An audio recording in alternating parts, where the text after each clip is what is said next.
On a un individu tout à fait déterminé qui refuse de s'arrêter, qui percute la voiture des collègues.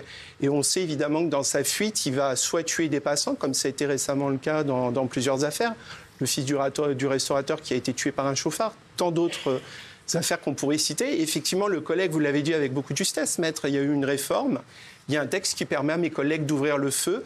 Le collègue a fait preuve de beaucoup de discernement. Il a évité des morts, il a évité d'autres morts. Il a tiré, l'individu a choisi. Il aurait pu s'arrêter, il a continué, le collègue a tiré. Et je pense qu'il ne faut pas tomber dans l'inversion comme vous le faites. Alors, est-ce qu'il a été... Dans la presse, il y a des infos qui ont circulé, comme quoi il circulait sans permis à bord d'un véhicule volé. Moi, je n'ai pas accès au dossier, donc je ne rentrerai pas là-dessus. Et peu importe. Moi, je juge sur les faits qui se sont produits. On voit que cet individu a refusé d'obtempérer. Il était déterminé. Il a percuté la voiture de police. Le collègue était tout à fait fondé à tirer. La preuve, la justice va aujourd'hui dans son sens en ne le mettant pas en cause pour homicide volontaire, mais simplement pour violence. D'accord, on va revoir la vidéo. Je pense qu'il se barrer. Il est reparti. Voilà. Oh putain!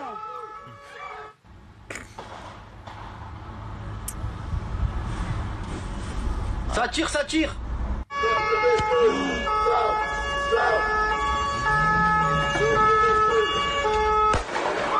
Oh putain! Ouais, des images, voilà. C'est vrai que c'est compliqué de revoir ces images. Donc pour vous, là, il a eu la bonne attitude. Non, je pense qu'il faut arrêter d'inverser les valeurs. Aujourd'hui, la véritable victime dans cette affaire, c'est mon collègue. Imaginez le traumatisme que c'est aujourd'hui pour le collègue d'avoir ouvert le feu. Les avocats l'ont rappelé, le collègue était en état de choc après avoir fait feu. On subit aujourd'hui en France un refus d'obtempérer toutes les 30 minutes. Nous sommes le seul pays aujourd'hui parmi les pays les plus avancés en termes de droits de l'homme. Je pense notamment à nos confrères anglais. Vous savez que mes collègues en Angleterre, aujourd'hui, ils appliquent le contact tactique sur les refus d'obtempérer.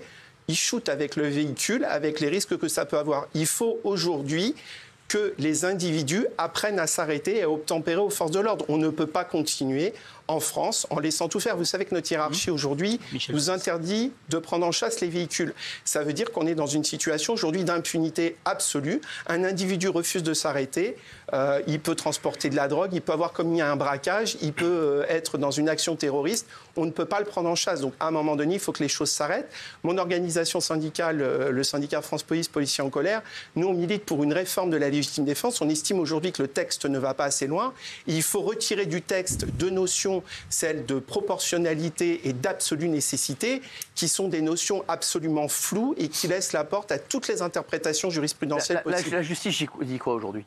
La justice, elle reconnaît évidemment la légitime défense pour le policier. Alors, il va y avoir une instruction. La justice ne reconnaît absolument pas pour l'instant la légitime défense. Si, sinon il aurait été mis en cause pour homicide volontaire. Aujourd'hui, il est mis en examen pour violence ayant entraîné la mort sans intention de la donner. Alors pas de légitime défense, d'accord. Donc ça, c'est la première des choses. Deuxièmement, vous le savez très bien, quand on suit un dossier judiciaire, il y a un fort risque de requalification. Il y a beaucoup de dossiers qui commencent, j'ai pas terminé monsieur, qui commencent notamment de cette façon et qui se terminent par la qualification d'homicide volontaire, et ça, vous le savez très bien.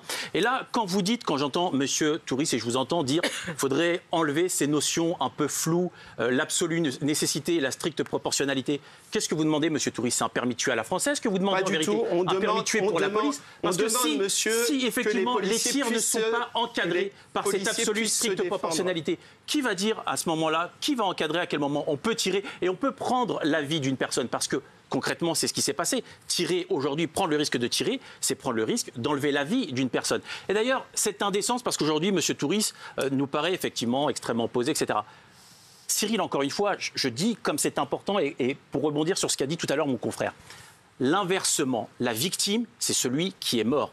Est-ce que vous savez, M. Touris, quelle est la peine aujourd'hui du refus d'obtempérer? Quelle est la peine? Mais c'est un problème, monsieur. Quelle est la peine du refus d'obtempérer? C'est un problème aujourd'hui, le refus d'obtempérer n'est pas... La peine est de 1 an et de 7 500 € d'amende. C'est-à-dire que le refus d'obtempérer ne prend pas compte la mise en danger de la vie d'autrui. Pour aujourd'hui une conduite sans permis, pour un refus d'obtempérer, et je veux bien entendre tout ce qu'on veut, mais personne ne me fera croire ici qu'il n'a pas des connaissances, qui parfois ont conduit en état d'alcoolique, ont fait des erreurs, ont pu produire des erreurs, ne se sont pas arrêtés, ont pu effectivement dépasser le taux d'alcoolémie, etc. Alors, la famille de Ziad dit une chose, qu'il y ait eu une procédure judiciaire, que ce dernier ait pu être traduit en justice. mais qu'on laisse au moins la possibilité aux parents de continuer à embrasser leurs enfants. Vous nous faites larmoyer avec la mère de tuer pour une peine d'1 an, c'est extrêmement grave. Et j'ajoute à cette indécence, Monsieur Touriste, le fait qu'aujourd'hui vous nous paraissez si elle l'avait bien élevé son enfant, Cyril, il se serait arrêté, il ne serait pas mort aujourd'hui. Ils ont continué à dire, parce qu'effectivement, il a fallu couvrir ce crime policier, parce que c'est un crime policier. Et on a commencé effectivement à charger Ziad en disant Ziad serait peut-être aussi un passeur de migrants, etc., etc. Je tiens à dire un certain nombre de choses. Tout d'abord, nous avons un certain nombre d'informations que nous allons communiquer au juge d'instruction parce que les services de police se sont empressés de communiquer là-dessus. Nous avons un certain nombre d'informations qui contredisent totalement cette thèse. Quant à la façon d'appréhender Ziad, vous avez fait référence à d'autres pays, et notamment, effectivement, au sein de la frontière, il y a les Italiens et les Français. Et bien, vous savez comment ils essaient d'arrêter, pas en tirant dans le tas. On aurait pu, effectivement, et d'autant plus vous avez repassé la vidéo tout à l'heure, on voit que la voiture est bloquée. On aurait pu crever les pneus. Merci. On aurait pu... voilà. C'est ce qui... Voilà, je vais quand même vous répondre sur cette aberration des pneus crevés. On ne tire jamais. Parce qu'il y a beaucoup de gens qui disent ça. On ne tire jamais dans les pneus pour une raison simple. Déjà, c'est pas évident de toucher le pneu. Et si le collègue tire à côté, l'ogive va poursuivre sa course et on va abattre un passant. On n'est pas au Far West. Donc... Le tir, on demande à l'individu de s'arrêter. Si à un moment donné, on rentre dans le cadre de la légitime défense, le collègue fait feu. On ne tire pas dans les pneus, on ne tire pas dans les véhicules. On peut tirer dans le thorax, mais pas dans le pneu, si je comprends bien votre logique. On ne tire pas dans les pneus, c'est pas prévu au niveau administratif. Il vaut mieux tirer sur la tête. Il vaut mieux tirer dans la tête ou dans le thorax alors. C'est pas prévu d'ailleurs, y compris au sein de votre réglementation. La stricte proportionnalité que vous voulez enlever et notamment l'absolue nécessité, c'est justement ça qui encadre et qui fait en sorte qu'on ne tire pas dans la tête ou dans le thorax de quelqu'un. Merci, maître.